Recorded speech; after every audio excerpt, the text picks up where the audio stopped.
Welcome to today's Explainer. We're diving into something we all naturally crave, right? Justice. But wait, we're not talking about courtroom dramas or legal jargon here. We're looking at the absolute fundamental, universal balance of existence itself.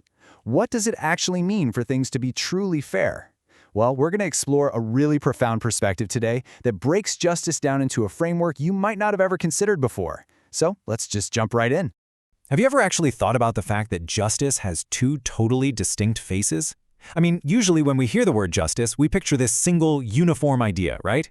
But the source text we're analyzing today argues that true fairness is actually a two-part equation.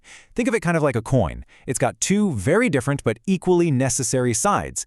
On one side, justice means giving rights and rewards to the people who deserve them. But on the flip side, the exact opposite side, it absolutely requires making wrongdoers actually pay the price for their actions.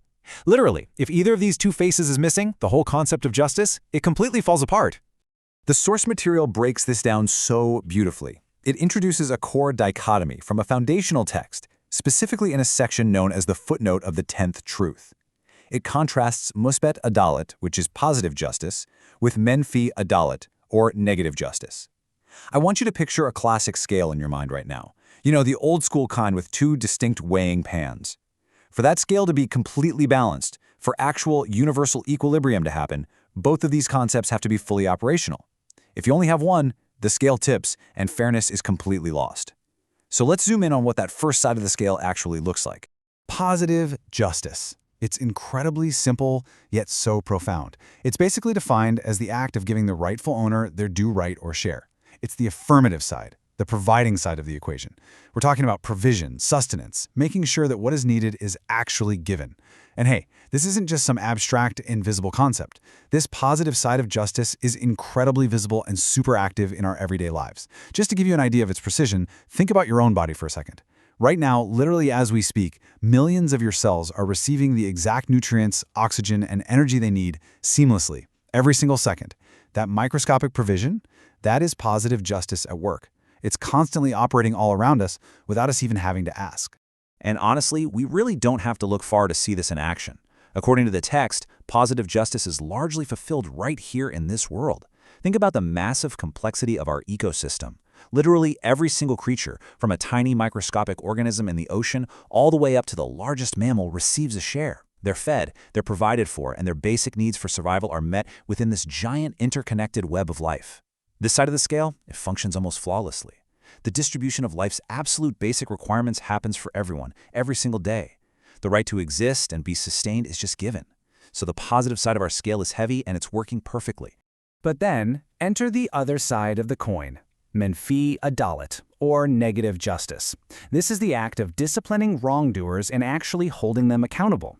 So if positive justice is all about giving what is rightfully deserved in a good sense, negative justice is about delivering what's deserved when someone violates the rights of others. It's the consequence mechanism, right? The correction of a wrong.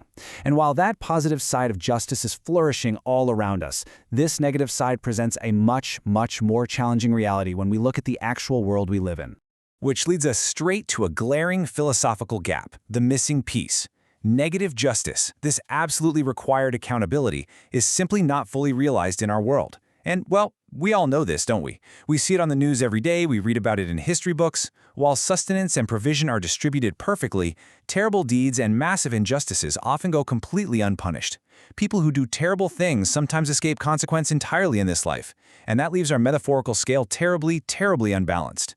The positive side is overflowing with provision, but the negative side, the side of strict accountability, is just left hanging there, totally unfulfilled.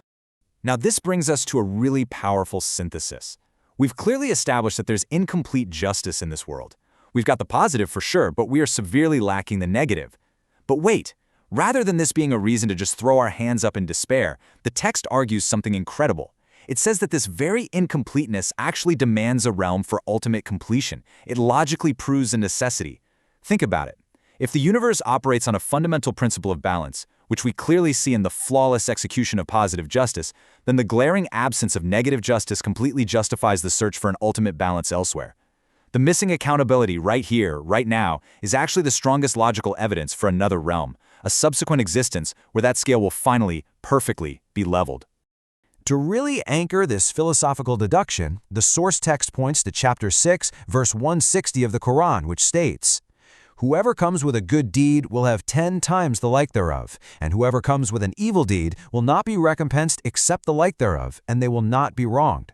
I mean, this beautifully illustrates the ultimate perfected nature of that scale we've been talking about. Notice the remarkable, almost merciful asymmetry here. Positive justice, the good stuff, is multiplied 10 times over. But negative justice, the consequence for evil, is exact. It's measured precisely 1-to-1. It's an absolute guarantee that ultimate fairness, in both its positive and negative faces, will eventually be realized without a single drop of injustice. As we wrap up today's explainer, I want to leave you with a lingering, somewhat provocative question.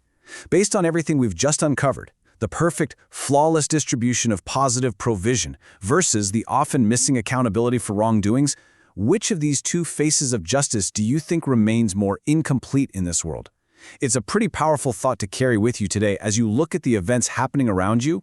Thanks so much for joining me to break down these incredible ideas, and hey, keep looking for that balance.